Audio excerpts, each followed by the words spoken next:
मैं Jitendra Singh Pascal civil services की तरफ से आप लोगों का स्वागत करता हूं। आज हम लोग जो क्लास ले रहे हैं या पढ़ेंगे उसमें भारतीय संविधान हम लोग शुरू करेंगे। भारतीय संविधान, भारतीय संविधान, ये भारतीय संविधान जो शुरू किया जा रहा है, इसके पहले थोड़ा सा हम लोग ये जान लें कि भारतीय संविधान यानी कि संविधान, भारत को संविधान की आवश्यकता क्यों पड़ी, पहला क्वेश्चन। दूसरा क्वेश्चन ये होता है कि संविधान जो 1950 में संविधान पूर्ण रूप से लागू हुई, क्या उसके पहले भारत में विधि व्यवस्था कैसे चलती थी? ये जो है आप देखेंगे कि ऐसे बहुत सारे क्वेश्चन हैं जो कि हम लोग के मन में उठते हैं कि हमारा देश जो 5000 वर्ष पुरानी है वो जो है अपना संविधान बनाता है और 1950 में लागू करता है, तो क्या इसके पहले जो भारत पर हम लोग का जो शासन व्यवस्था था वो शासन व्यवस्था किस तरह चलाई जाती थी? सबसे पहले क्वेश्चन ये उठता है कि भारत को संविधान की आवश्यकता क्यों पड़ी। तो देखिए, इसके पहले थोड़ी सी आप पीछे आकर बात को देखें तो इसमें यह क्लियर किया हुआ है कि भारत में जब शासन व्यवस्था यानी कि ऋग्वैदिक काल को अगर थोड़ा याद करें तो ऋग्वैदिक काल में हमारे यहाँ जो कबीलाई जीवन होते थे उसमें सभा, समिति, विदत नामक संस्थाएं थी जो उस समय के प्रशासन के कार्य के लिए वो अपनी योगदान देती थी। फिर जो है जैसे जैसे क्रमशः समय आगे बढ़ने लगा तो यहाँ के राजाओं के द्वारा अपने अनुसार यानी कि कहीं ना कहीं धर्म के अनुसार अपना वो शासन स्थापित करने लगे। आप देखे होंगे कि अशोक अपने शिलालेखों के माध्यम से शासन करते थे। इसी प्रकार जो है क्रमशः हम लोग आगे बढ़ते गए। तो सबसे पहले ये बात उठा हम लोग क्वेश्चन किए कि संविधान की आवश्यकता क्यों पड़ी। तो आप लोगों को पता होगा कि 1707 ईस्वी में औरंगजेब की मृत्यु हुई। इसके मृत्यु के बाद जो भारत में शासन व्यवस्था थी वह इनके उत्तराधिकारियों के हाथ में चला गया। इनके उत्तराधिकारियों के हाथों में चला गया। ये इनके जो उत्तराधिकारी बने, जैसे कि आप जानते हैं कि बहादुर शाह प्रथम जो 1707 से लेकर 1712 तक जो शासक बना है वो 65 वर्ष यानी कि इनका उत्तराधिकारी जो बहादुर शाह प्रथम जो शासक बना, यह 1707 से लेकर 1712 तक ये शासक बना और यह जो है 65 वर्ष की उम्र में ये शासक बना। और ये जो है उतनी योग्यता नहीं रखता था जितना योग्यता एक शासक में होनी चाहिए। तो यहीं से कहीं ना कहीं जो है मुगल साम्राज्य की पतन शुरू हुई।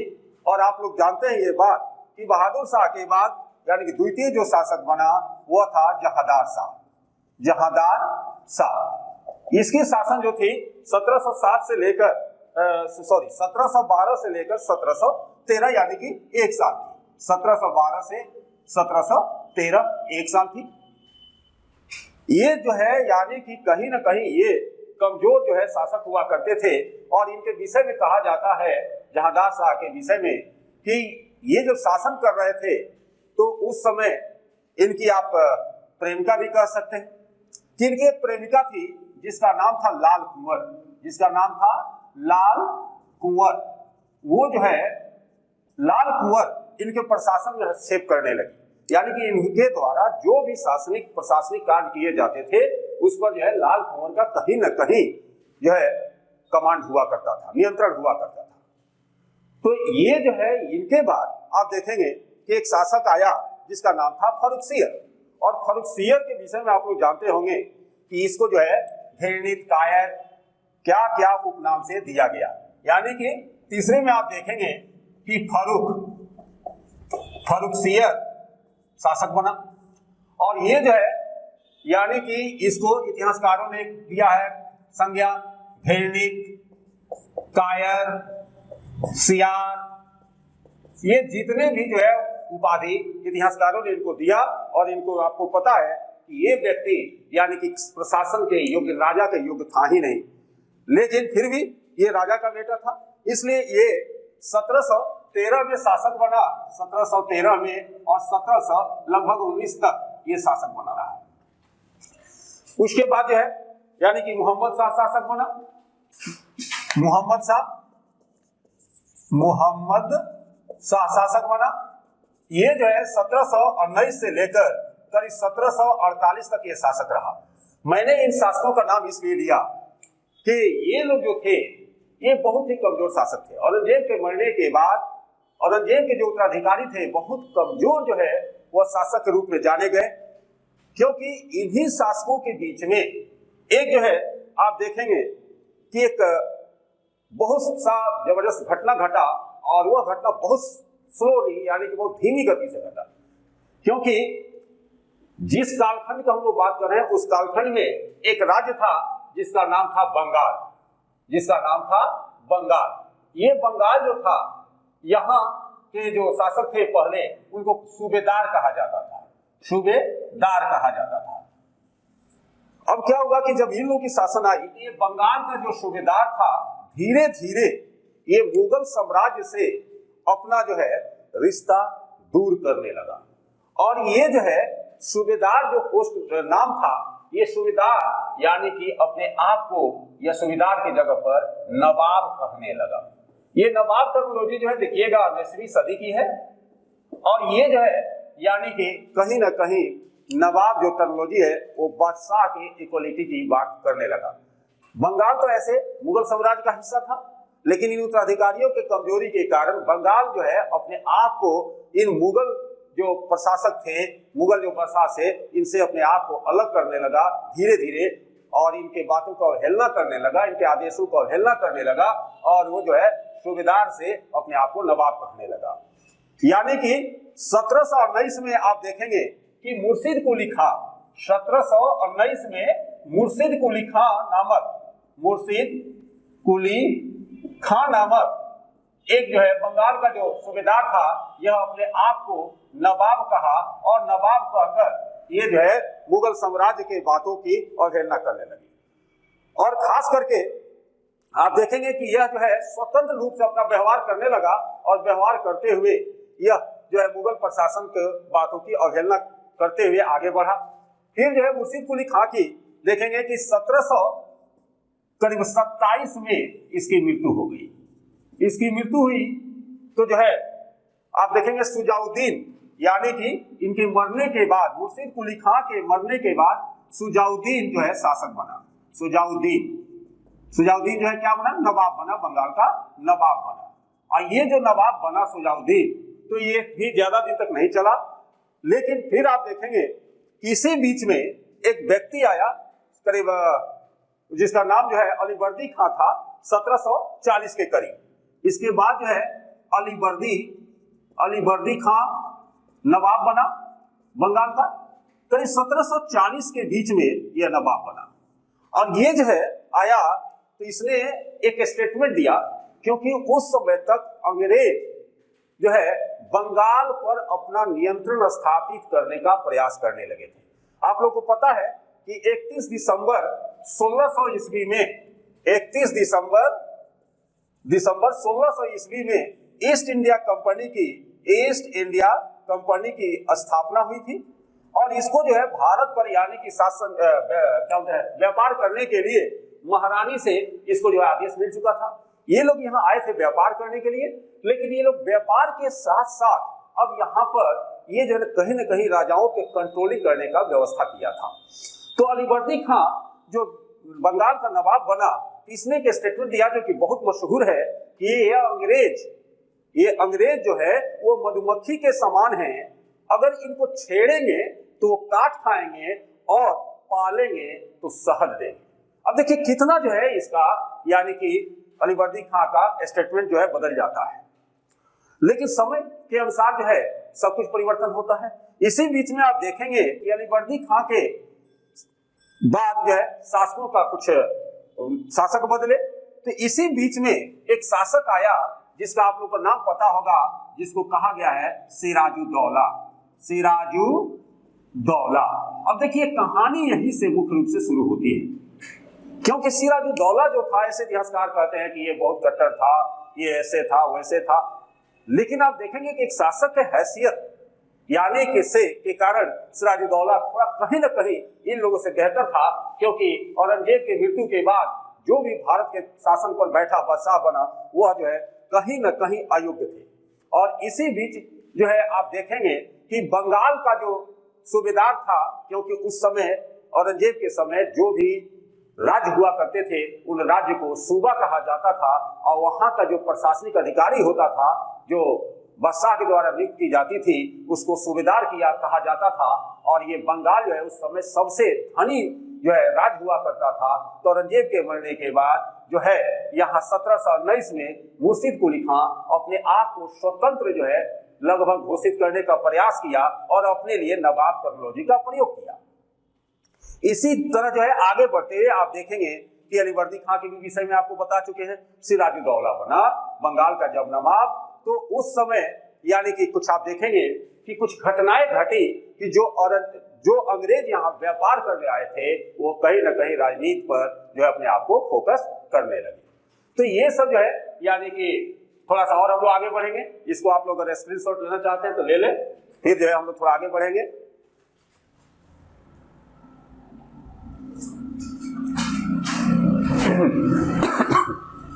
अब जो है हम लोग थोड़ा सा इस पर आगे बढ़ेंगे और देखेंगे कि कैसे जो है भारतीय संविधान बनने का जो है क्रम शुरू होता है, क्योंकि इसको समझे बिना आप ये नहीं समझ पाएंगे कि भारतीय संविधान का आखिर जो है आवश्यकता क्यों पड़ा और कैसे जो है संविधान का विकास हुआ। इसलिए थोड़ी सी ये छोटी मोटी जो कहानियां हैं ये आपको जानना चाहिए और इससे आप जो है और अपने आप को इम्प्रूव कर सकते हैं। तो सिराजुद्दौला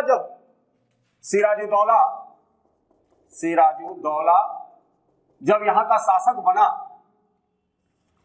यानी कि बंगाल का नवाब बना, उस समय आप देखेंगे कि बंगाल में जो है कलकत्ता में एक किला था। कलकत्ता में एक किला था जिसका नाम था फोर्ट विलियम। यह किला था, यानी कि अंग्रेजों का व्यापारिक जो हेडक्वार्टर जो हुआ करता था वह जो किला था वो फोर्ट विलियम के नाम से जाना जाता था। और यहाँ का जो अधिकारी था वो था रोजर ड्रेक यहाँ का अधिकारी हुआ करता था फोर्ट विलियम का।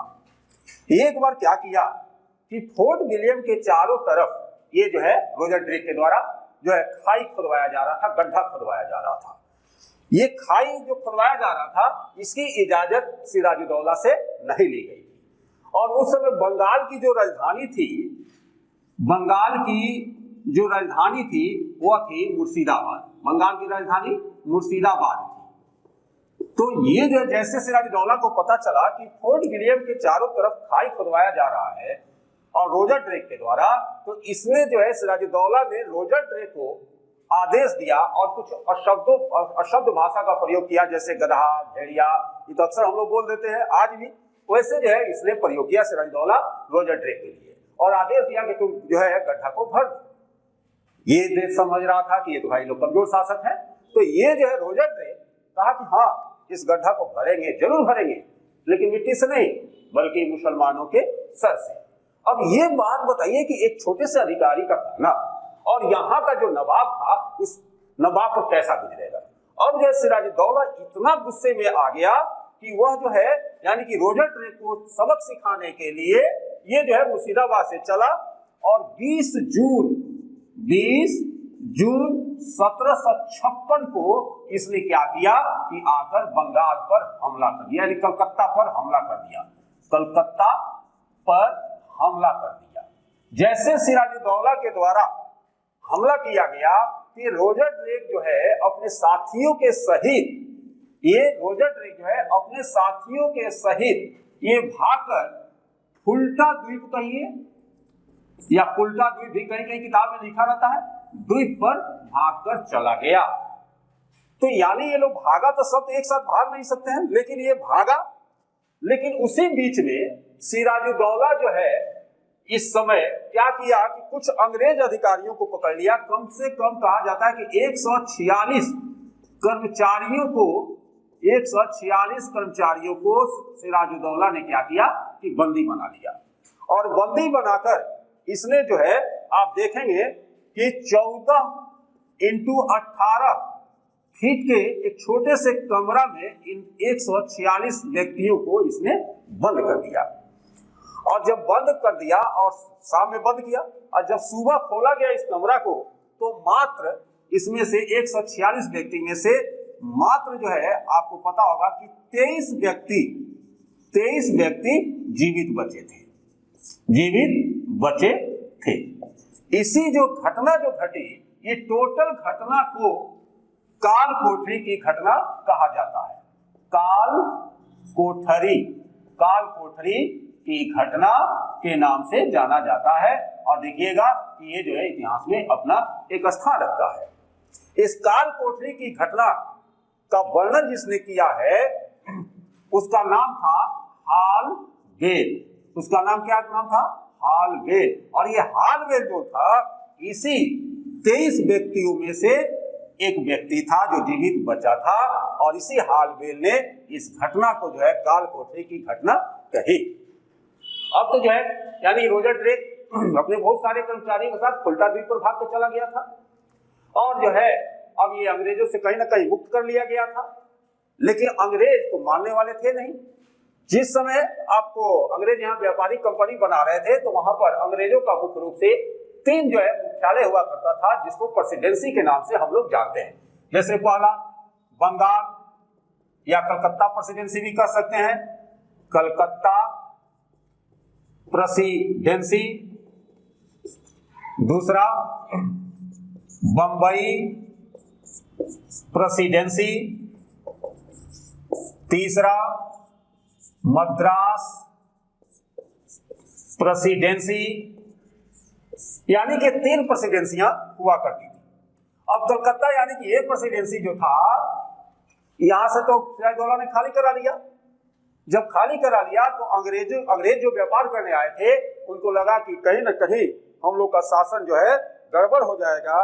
इसलिए आपको यानी कि देखेंगे कि अंग्रेजों के बीच यानी कि खास करके ईस्ट इंडिया कंपनी जो व्यापारी कंपनी आई, उसको ये लगा कि कैसे हम लोग फिर से कलकत्ता पर अधिकार करें। तो बंगाल प्रेसिडेंसी का उस समय जो एक अधिकारी होता था जिसका नाम था क्लाइव। बंगाल मद्रास प्रेसिडेंसी का एक अधिकारी था जिसका नाम था क्लाइव।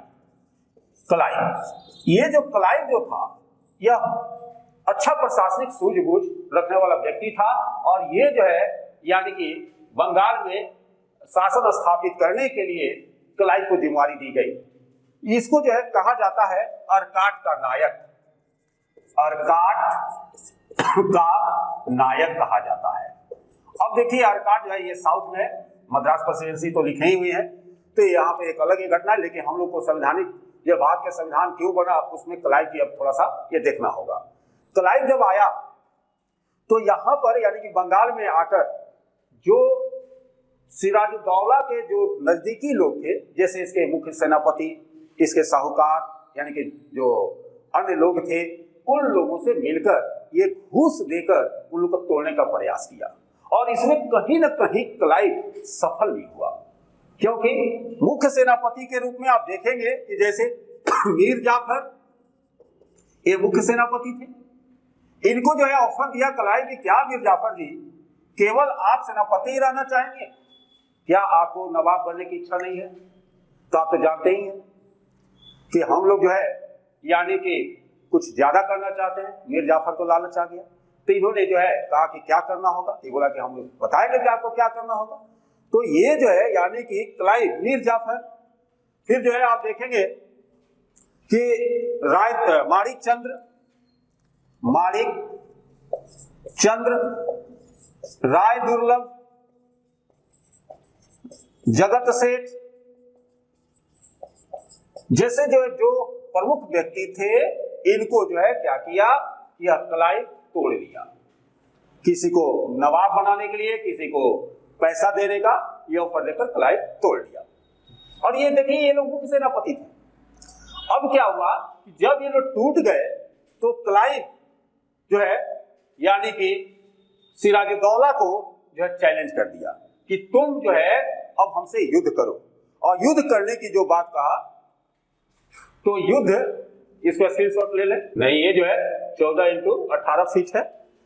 हाँ, अब जो है इसमें आप देखेंगे कि क्लाइव जब सबको तोड़ लिया तो ये लोग जो है अब आ गए कहां, तो ये लोग यानी कि पलासी के युद्ध में इन लोगों को बुलाया गया। और पलासी के युद्ध यानी कि आप देखेंगे कि 1757 में हुई थी। ये तो आप लोग ले लिए हैं इसका स्क्रीनशॉट। तो फिर हम लोग थोड़ा सा इसको मिटा लें क्योंकि बहुत सारा बोर्ड वर्क करना पड़ता है। तो जब जो है क्लाइव इसको ललकारा तो आप लोग को पता होना चाहिए कि 23 जून 1757 को 23 जून 1757 को पलासी का युद्ध हुआ। यानी कि ये पलासी जो है ये बंगाल में एक जगह है जहां का नाम है पलासी। वहीं पर जो है 23 जून को दोनों सेना यानी कि सिराजुद्दौला की और क्लाइव की सेना आमने सामने खड़ा हुई। और आमने सामने जब खड़ा हुई तो इस युद्ध में यानी कि मीर जाफर के द्वारा सिराजुद्दौला को मीर जाफर के द्वारा सिराजुद्दौला को गलत जानकारी दी गई। सिराजुद्दौला को जो है क्या किया गया, गलत जानकारी दिया गया। और इसको मीर जाफर ने कहा कि आप काहे के लिए आए हैं, आप जाइए, अंग्रेजों से हम लोग निपट लेंगे क्योंकि इनकी जो है सैन्य शक्ति का हम लोग को पता है और इनको हम लोग मार भगाएंगे। गलत जानकारी दी गई। सिराजुद्दौला यही गलती कर बैठा क्योंकि एक प्रशासनिक जो अधिकारी होता है, बादशाह होता है, राजा होता है, उसको जो है यानी कि सारे चीजों पर ध्यान रखना जरूरी होता है। वो मीर जाफर के बातों पर विश्वास किया, यह सिराजुद्दौला जो है यहीं पर एक बहुत बड़ी गलती कर दी। और यह जो है जैसे मुर्शिदाबाद के तरफ लौटा तो पीछे से कहा जाता है कि रास्ते में मीर जाफर ने सिराजुद्दौला पर हमला कर दिया और सिराजुद्दौला को मार डाला। इधर जो है जो सिराजुद्दौला के जैसे मीर मदान, मोहन, ये लोग जो थे यानी कि इसके जो सेनापति अन्य थे, मोहन, मीर मदान, ये सब जो है क्या किए कि सिराजुद्दौला की तरफ से लड़े। लेकिन मीर जाफर, मीर कासिम, ये जैसे व्यक्ति थे, माणिक चंद्र, ये सभी एक गोला क्या, एक जो है पटाखा भी नहीं छोड़े, जिसके कारण जो है पलासी का युद्ध कहीं न कहीं अंग्रेजों की तरफ चला गया और सिराजुद्दौला की इसमें हार हो गई। जैसे जो पलासी के युद्ध अंग्रेजों ने जीता तो वो लोग जो है यानी कि मीर जाफर को अपना नवाब घोषित किए, मीर जाफर को नवाब बनाए। और नवाब बनाने के बाद यानी कि मीर जाफर अपने दोनों हाथों से उपहार बांटने लगा। कहा जाता है कि मीर जाफर इतना उपहार बांटा कि उपहार बांटते बांटते इसके घर का जो चांदी के जो बर्तन थे वो भी लगभग बिकने लगे। जब अंग्रेजों को लगा कि मीर जाफर अब ज्यादा उपहार नहीं दे सकते हैं तब उसने क्या किया कि इनका एक दामाद था मीर कासिम को जो है इन लोगों ने क्या किया कि नवाब बना दिया। यानी कि मीर कासिम को नवाब जब बनाया तो मीर कासिम भी यानी कि उपहार देना शुरू किया। लेकिन मीर कासिम थोड़ा इससे होशियार व्यक्ति था। ये जानता था कि जब तक हम इन लोग को उपहार दे रहे हैं तब तक जो है ये लोग हमारी बातों को सुनेंगे, नहीं तो हमको फिर से ये चेंज कर देंगे। तो इन लोगों ने, मीर कासिम ने क्या किया कि इसकी जो राजधानी, बंगाल की राजधानी जो मुर्शिदाबाद थी, वह अपनी राजधानी जो है लेकर चला गया मुंगेर जो है यह बिहार में है जगह, यहाँ लेके आ गया। और बिहार में यानी कि मुंगेर लाकर यह अपने सैनिकों का जो प्रशिक्षण दिया सैनिकों का प्रशिक्षण ये जो है यूरोपीय पद्धति पर देना शुरू किया। यूरोपियन पद्धति पर देना शुरू किया। तो देखिएगा इस पर क्वेश्चन उठता है कि भारत का प्रथम कौन सा शासक था जो अपने सैनिकों का प्रशिक्षण यूरोपियन पद्धति पर देना शुरू किया। उसमें आंसर होगा मीर कासिम, क्योंकि मीर कासिम पहला शासक था जिसने अपना राजधानी जो मुंगेर स्थानांतरण किया, तो वहां पर सैनिकों के प्रशिक्षण यूरोपियन पद्धति पर देने का काम किया। बहुत सारे लोग टीपू सुल्तान मार देते हैं, तो टीपू सुल्तान के पहले आप मीर कासिम ने ये काम किया था। इसलिए अगर टीपू सुल्तान और मीर कासिम दोनों ऑप्शन में रहे तो आप जो है मीर कासिम को ही मारिएगा, यही जाकर सही होगा। जब इसने अपने सैनिकों का प्रशिक्षण देना चालू किया, इसी बीच में क्या हुआ कि अंग्रेज अब फिर से मीर कासिम को हटाना चाहते थे। और मीर कासिम को, यानी कि ये 1762-63 की बात है, 1762-63 की बात है। अंग्रेज जो है बोले मीर कासिम को कि आप गद्दी छोड़ दीजिए, आपसे अच्छा कहीं ना कहीं मीर जाफर जी है। लेकिन मीर कासिम मानने वाला था नहीं, क्योंकि मीर जाफर ने शांतिपूर्वक जो है गद्दी छोड़ दिया, तो उस पर मीर कासिम बैठा। लेकिन मीर कासिम क्या किया कि जैसे इसको बात कहा गया, इसने कहा कि हम नवाब का पद नहीं छोड़ सकते। तो एक ऐसा समय आ गया बंगाल में कि बंगाल में यानी कि दो नवाब काम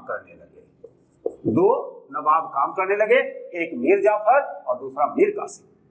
अब मीर कासिम जो है मुंगेर अपनी राजधानी लाया था, यहां से ये पटना की तरफ आया। पटना में कुछ यानी कि अंग्रेजों को मारते हुए ये जो है अवध चला गया। मीर कासिम अवध गया। देखिए अवध भी एक राज्य था जहां का यानी कि शासक जो था, आप देखेंगे उसका नाम था सुजाउदौला।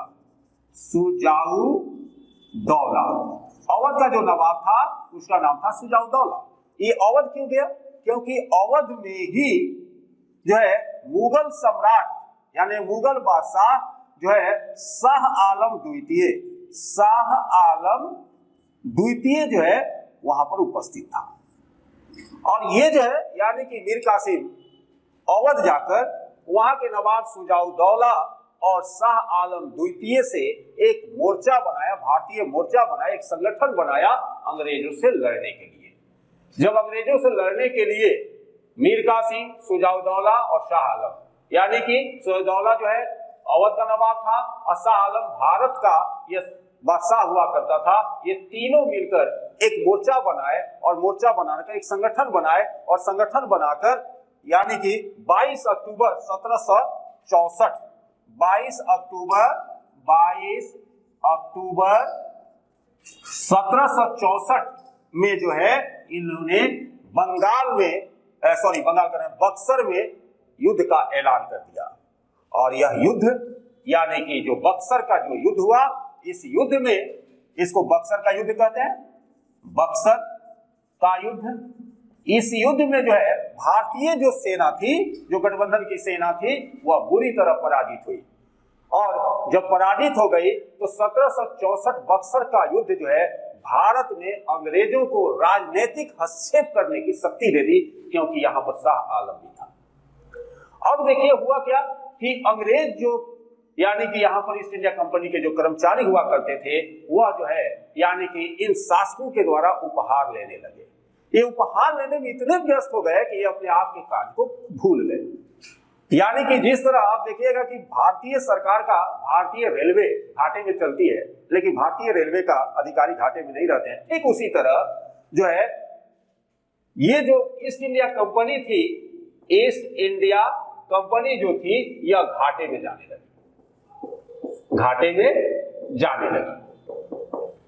लेकिन इसके जो अधिकारी जो थे, ईस्ट इंडिया कंपनी के जो अधिकारी थे, ये जो है फायदे में रह रहे थे, फायदे में रहते थे। अब ईस्ट इंडिया कंपनी ने जो है लंदन से ईस्ट इंडिया कंपनी को बचाने के लिए कुछ लोन मांगा, कुछ कर्ज मांगा। अब इस पर जो है बहस होने लगी कि भाई ईस्ट इंडिया कंपनी घाटे में जा रही है, कर्मचारी फायदे में जा रहे हैं, क्या बात है। तो इसके लिए इन लोगों ने क्या किया कि इस चीज को रोकने के लिए इन लोगों ने एक कानून बनाया जो कि प्रथम जो है संवैधानिक कदम कहा जाता है कि 1773 में रेगुलेटिंग एक्ट बनाया और इस एक्ट के माध्यम से इन लोगों ने भारत पर शासन जो है करने का प्रयास किया। यानी कि भारत में जो संविधान निर्माण की जो प्रक्रिया जो शुरू की गई, कहीं न कहीं पहला कदम 1773 में रेगुलेटिंग एक्ट से शुरू हुआ। और आप देखेंगे कि 1773 में जो रेगुलेटिंग एक्ट आया, इसमें कुछ कंडीशन रखा गया कि जो ब्रिटिश यानी कि ईस्ट इंडिया कंपनी के जो कर्मचारी हैं वो उपहार नहीं ले सकते, फिर जो है कहा गया कि ईस्ट इंडिया कंपनी का यानी कि 1774 में आप जो देखेंगे कि कलकत्ता में जो सर्वोच्च न्यायालय की जो स्थापना की गई थी, सर्वोच्च न्यायालय की, इसमें कहीं न कहीं ईस्ट इंडिया कंपनी के रूल में ये था। इस तरह जो है करने का प्रयास किया गया और 1764 के बाद 1783 में जो है टेट्स इंडिया एक्ट भेजा गया, टेट्स इंडिया एक्ट। फिर जो है देखेंगे 1793 में भी एक चार्टर भेजी गई और इसी 1793 में जो चार्टर भेजी गई तो कंपनी को यहाँ पर शासन करने का अधिकार जो है 20 वर्षों के लिए बढ़ा दिया गया। 20 वर्षों के लिए बढ़ा दिया गया। और जो है इसके बाद जो है चार्टर यानी कि 20 वर्षों तक आ रही, उसी में आप देखेंगे कि एक चार्टर आया था 1813। ये भी आपको पता है कि 1813 में आया तो चीन और चाय के व्यापार को छोड़कर, चीन और चाय के व्यापार को छोड़कर सभी व्यापार यानी कि अंग्रेजों के लिए खोल दिए गए। सिर्फ जो है ईस्ट इंडिया कंपनी के एकाधिकार चीन के साथ और चाय के व्यापार के साथ रहा, जो कि 1833 में ये भी जो है समाप्त कर दिया गया। तो देखिएगा कि ये जो है एग्जामिनेशन में 1833 के एक्ट के विषय में पूछा गया था कि ईस्ट इंडिया कंपनी के जो है बिजनेस पे का अधिकार जो था वो कब पूर्ण रूप से समाप्त कर दी गई। तो बहुत सारे लोग जो है 1813 से जो गलत था, क्योंकि यहाँ पर चीन और चाय है के साथ उनका व्यापार होता था, मतलब उनका एकाधिकार था, तो ये गलत हो जाएगा। पूर्ण रूप से एकाधिकार समाप्त करने की बात कही गई है तो वह 1833 के एक्ट में कही गई है। तो इसका भी आप स्क्रीनशॉट ले लें। अब जो है आप देखेंगे कि आगे जो है हम लोग बढ़ते हैं तो इसी तरह 1773 से जो शुरू हुआ था चार्टर आने का, वह सिलसिला करीब 1935 तक चलते रहा। 1935 तक ये सिलसिला चलते रहा, लेकिन इसी बीच जो है भारत में आजादी की जो मांग हो रही थी वो अपनी कहीं ना कहीं पकड़ बना ली थी। तो आप देखेंगे कि 1935 तक भारत शासन अधिनियम जो है अंग्रेजों के द्वारा भेजा गया और इसी बीच में आप देखेंगे भारत में जो है आंदोलन जब शुरू हो चल रहा था, अपनी चरम अवस्था पर थी, तो खास करके आपको पता होगा कि करीब 1944-45 में जो है इंग्लैंड में चुनाव का वक्त आया और इसी चुनाव में एक लेबर पार्टी के जो अध्यक्ष थे उनका नाम था क्लीमेंट एटली। ये जो है चुनाव लड़ रहे थे और इसने कहा कि अगर हमारी सरकार बन गई इंग्लैंड में तो हम भारत को आजाद कर देंगे। और इस चुनाव में जो है आप देखेंगे कि क्लीमेंट एटली का जो है लेबर पार्टी जीता। क्लीमेंट एटली जो है इन्होंने चुनाव जीते और ये ब्रिटेन का पीएम बने, प्रधानमंत्री बने। और जैसे ही प्रधानमंत्री बने तो भारत को आजादी देने की इन्होंने बात की। तो भारत को आजादी कैसे दिया जाए, इस पर जो है इन्होंने मंथन जब शुरू किया तो इन्होंने कहा कि भारत को आजादी देने के पहले भारत के द्वारा एक संविधान का निर्माण होना चाहिए। तो इसके लिए इन्होंने क्या किया कि 1946 में एक मिशन भेजा जिसको कहा गया कैबिनेट मिशन। देखिएगा ये जो है बार बार क्वेश्चन जो है ये पूछा जाता है कि कैबिनेट मिशन जो है कब भेजा गया, तो 1946 में भेजा गया। ये कैबिनेट मिशन जो था इसके 3 सदस्य हुआ करते थे। एक थे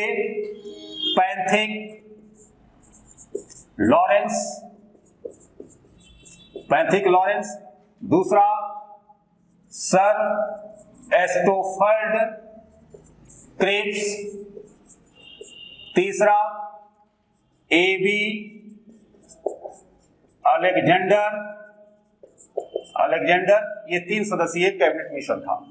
इस कैबिनेट मिशन का अध्यक्ष जो है पैंथिक लॉरेंस को बनाया गया।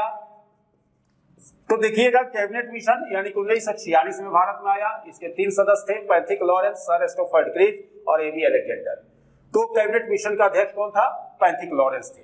अब क्वेश्चन उठता है थोड़ा सा परीक्षा ये सब में कि कैबिनेट मिशन, इसको जो है कैबिनेट मिशन ही क्यों कहा जाता है? तो आप लोगों को पता होगा कि जो इंग्लैंड में या भारत में जो मंत्री होते हैं उन मंत्री में यानी कि कुछ टाइप्स है। जैसे कि आप देखेंगे कि भारत में जो मंत्री होते हैं वो मुख्य रूप से ऐसे जो है 4 टाइप के मंत्री की बात की जाती है, लेकिन मुख्य रूप से 3 ही बनाए जाते हैं। जैसे केंद्रीय मंत्री, दूसरा राज्य मंत्री, तीसरा राज्य मंत्री स्वतंत्र प्रभार और चौथा उपमंत्री।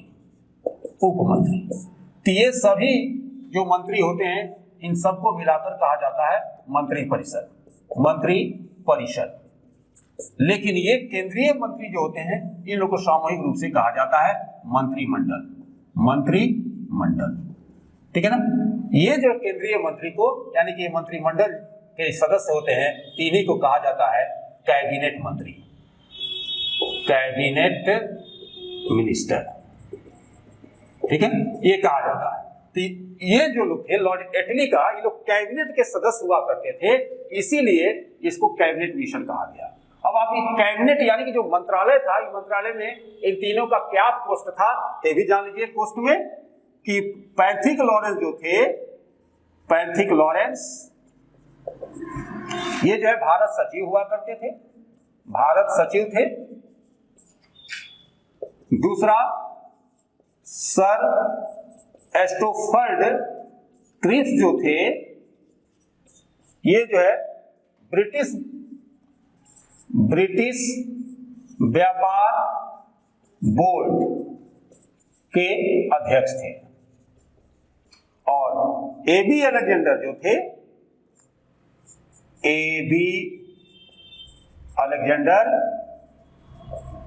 ये कैबिनेट मिशन के क्लीमेंट एटली के केंद्रीय मंत्रालय में इनका था नौसेना अध्यक्ष थे। ये जो है यानी कि इनका पोर्टफोलियो था, इसीलिए जो है इनको जो भारत भेजा गया कैबिनेट मिशन 1946 में, जिसका 3 सदस्य थे, वो तीनों सदस्य जो है लॉर्ड एटली के कैबिनेट केंद्रीय मंत्रियों के बीच के थे, यानी कैबिनेट के सदस्य थे, इसीलिए इसको कैबिनेट मिशन कहा गया है। ये कई बार जो है एग्जामिनेशन में पूछा है। अब ये कैबिनेट मिशन आया था तो इसका काम क्या था? तो मुख्य रूप से देखिए कई बार एग्जाम में पूछा है कि कैबिनेट मिशन जो भारत है तो मुख्य काम क्या था? इसका था कि संविधान निर्माण के लिए संविधान सभा का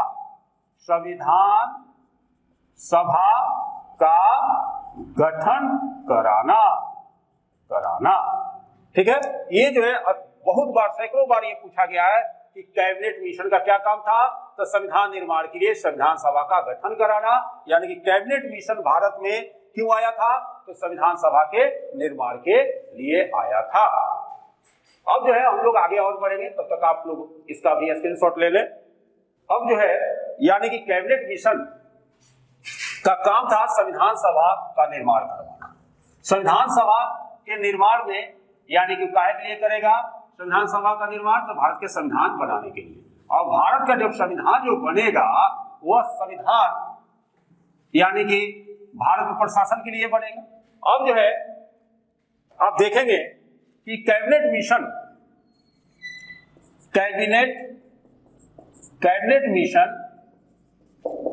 जो है 1946 में आकर भारतीय संविधान निर्माण के लिए संविधान सभा का गठन कराया। इसके लिए इसने पहली बार 9 दिसंबर 1946 की जो है संविधान सभा की पहली बैठक हुई जिसकी अध्यक्षता जो है यानी कि अस्थाई अध्यक्ष जो है सच्चिदानंद सिन्हा को बनाया गया। फिर जो है यानी कि संविधान सभा की दूसरी बैठक जो है 11 दिसंबर 1946 को जो है संविधान सभा की दूसरी बैठक हुई। इसमें जो है संविधान सभा का अस्थाई अध्यक्ष राजेंद्र प्रसाद को बनाया गया जो अंतिम तक ये बने रहे। अब ये संविधान सभा की जो बैठक हुई तो देखिएगा कि इसका जो है खास करके मुस्लिम लीग ने बहिष्कार किया। मुस्लिम लीग के द्वारा बहिष्कार की गई और जो है यानी कि ये अपना अलग राज्य यानी कि अलग देश मांगने पर जो है ये मजबूर थे कि हमको अलग देश चाहिए, इसके लिए डिमांड कर रहे थे मुस्लिम लीग। और इसके लिए आप देखिएगा कि 2 नेशन थ्योरी भी दिया जिसमें कि अलग देश की बात की गई थी। ये लोग इतने ना जो है यहाँ पर इसका विरोध करने लगे कि 3 जून 1947 यानी कि जिसको कहा जाता है 3 जून की घटना, इस दिन जो है पाकिस्तान को अपना अलग यानी कि देश के लिए अलग संविधान बनाने की अनुमति दे दी गई। इसको 3 जून की घटना के नाम से जाना जाता है। हाँ, तो ये 3 जून को जब यानी कि अनुमति दे दी गई कि मुस्लिम लीग अपना संविधान बना सकता है अलग राष्ट्र के लिए यानी कि पाकिस्तान के लिए, तो अब हम लोग भारतीय संविधान में गति शुरू हो गई। यानी कि आप पहली बैठक देख रहे हैं कि भारतीय संविधान सभा की पहली बैठक 9 दिसंबर 1946 को हुआ था, दूसरी बैठक 11 दिसंबर 1946 को हुआ था। इस तरह संविधान निर्माण की जब प्रक्रिया शुरू किया गया तो आप देखेंगे कि भारतीय संविधान 2 वर्ष 11 माह 18 दिन में भारतीय संविधान बनकर तैयार हो गया। अब ये जो संविधान तैयार हुआ ये जो है 26 नवंबर 1949 को आंशिक रूप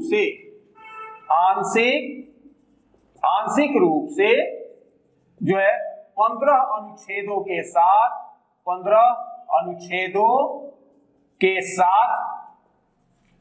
लागू किया गया और पूर्ण रूप से यानी कि 26 जनवरी 1950 को संविधान जो है लागू कर दिया गया। यानी कि 395 अनुच्छेद 22 भाग और 8 अनुसूची के साथ संविधान जो है लागू किया गया 26 जनवरी 1950 को। लेकिन वर्तमान समय में जो है संविधान में 395 अनुच्छेद 22 भाग और 12 अनुसूची है। ऐसे आप देखिए कुछ किताब में कहा गया है कि भारतीय संविधान में 444 के ऊपर अनुच्छेद है, 26 भाग है, लेकिन नहीं, भारतीय संविधान में आज भी 395 अनुच्छेद है, 22 भाग है और अनुसूची 12 हो गई है। अब आप जो है कहीं आश्चर्य करेंगे, आप बताइए कि जो लोग कहते हैं कि 444 से ऊपर संविधान में अनुच्छेद है तो 396वां संविधान बताएं कि कौन सा अनुच्छेद है। 395 इसलिए कहा जाता है कि जो भी नए नए अनुच्छेद जुड़े हैं, जैसे कि मान लीजिए कि 21 अनुच्छेद में 21 को जो है जोड़ा गया 86वां संविधान संशोधन के तहत, और उसमें एक चीज जोड़ दिया गया कि बच्चों को जो 6 से 14 वर्ष के उम्र के जो बच्चे हैं उनको निःशुल्क शिक्षा दिया जाए, शिक्षा का अधिकार दे दिया गया। तो ये जो जोड़ा गया है कहीं ए में ए बढ़ गया। ठीक, आप देखिए जैसे आर्टिकल आप 51 देख रहे हैं, 51 में विश्व शांति की, अंतर्राष्ट्रीय शांति की बात की गई है, लेकिन वो उस संविधान में यानी कि आप देखेंगे कि संशोधन करके उस अनुच्छेद में 51 में 51 क जोड़ा गया है जिसमें कि मौलिक कर्तव्य रखा गया है। ठीक इसी तरह अनुच्छेदों में ABC करके जो है जोड़ा गया है, उसको लेकर 444 से ऊपर अनुच्छेद हो रहा है। लेकिन आपसे जब परीक्षा में पूछा जाएगा कि रियल में कितने अनुच्छेद हैं, तो 395 और 22 भाग 12 अनुसूची है। अब जो है हम लोग अगले क्लास में मिलेंगे। ये जो है तब तक आप लोग ये कर लें, थोड़ा सा हम लोग का क्लास लंबा हो गया क्योंकि इसमें भारतीय संविधान का निर्माण क्या आखिर आवश्यकता के ऊपर ही इसको हम लोग समझने के लिए थोड़ा सा हम लोग का ये थोड़ा सा बड़ा क्लास हो गया, लेकिन फिर भी वो बहुत महत्वपूर्ण है, उसके जानकारी लेना बहुत जरूरी है। तो आप सब ये किए, फिर जो है हम लोग अगले जो है क्लास में फिर मिलेंगे। बहुत बहुत आप सबका धन्यवाद।